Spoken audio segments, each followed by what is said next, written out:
Hello viewers, இது உங்கள் beauty garden. இந்த வீடியோவில் மல்பரி செடி பராமரிப்பு பற்றியும் அதனுடைய பயன்களை பற்றியும் நம்ம இப்போ பார்க்க போகிறோம். இந்த செடி ஒரு 4 மாதத்து செடி தான். பல்லாவர சந்தையில் ஒரு சின்ன ஸ்டெம்பு 100 ரூபான்னு தான் வாங்கிட்டு வந்தேன்.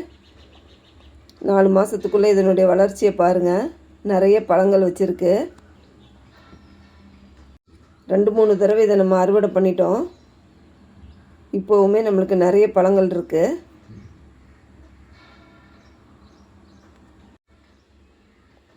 இது இந்த அளவு பெயிண்ட் பக்கெட்டில் தான் நாங்கள் வச்சுருக்கோம்.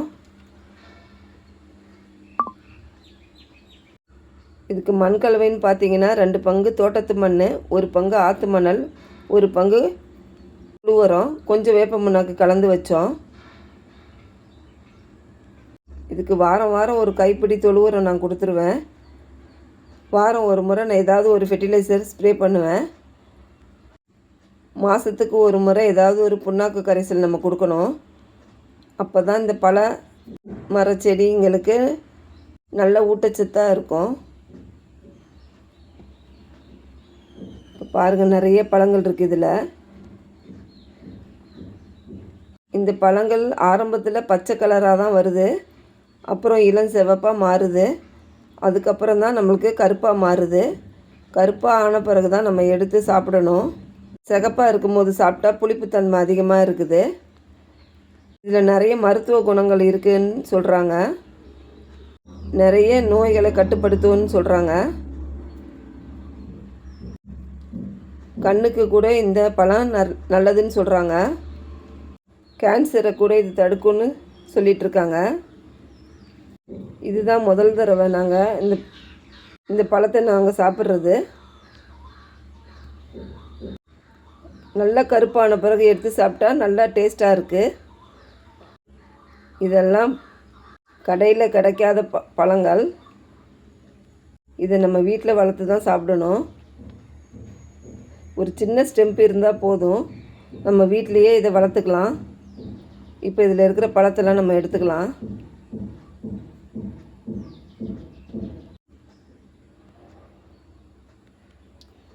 நிறைய பழம் இருக்குது, எல்லா ஸ்டெம்ப்லேயுமே இருக்குது. 2-3 தடவை இதை கவாத்து பண்ணி விட்டுருக்கேன்.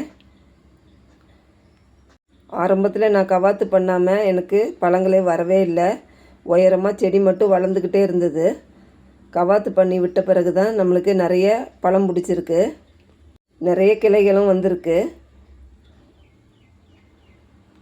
இது ஒரு பெரிய பேக்கில் வச்சுருந்தா நிறைய பழங்களும் நம்மளுக்கு கிடச்சிருக்கும்.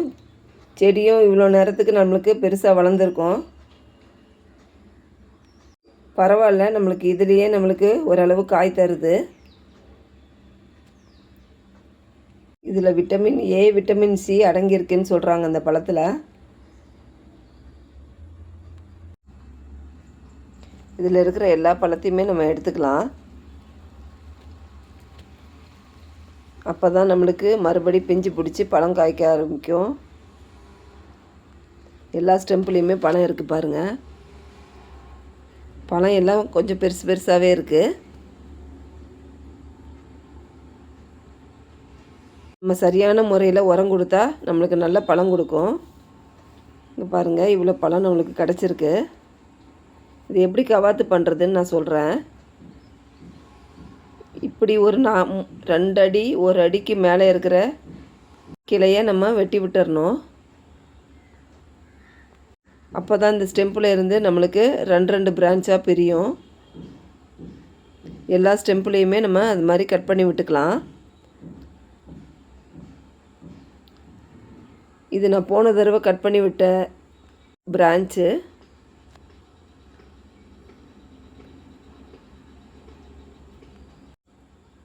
இந்த பழுத்து இருக்கிற இலைகள் எல்லாம் நம்ம எடுத்துடலாம். பாருங்கள், இப்போ தான் இதில் புது தளிர் வருது. இது மாதிரி 2 பிரான்ச்சாக நம்மளுக்கு பிரியும்.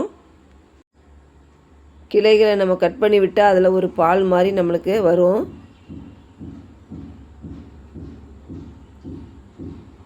உங்களுக்கும் இது மாதிரி ஒரு சின்ன ஸ்டெம்பு கிடச்சா நீங்கள் வாங்கி வளருங்க. இதுக்கு பெரிய பராமரிப்பு ஒன்றும் நம்மளுக்கு இல்லை. சின்ன ஸ்டெம்பு வச்சா போதும். 1 மாதத்துக்குள்ளே நம்மளுக்கு புது தளிர் வந்து நல்லபடியாக மரம் வளர ஆரம்பிச்சிரும்.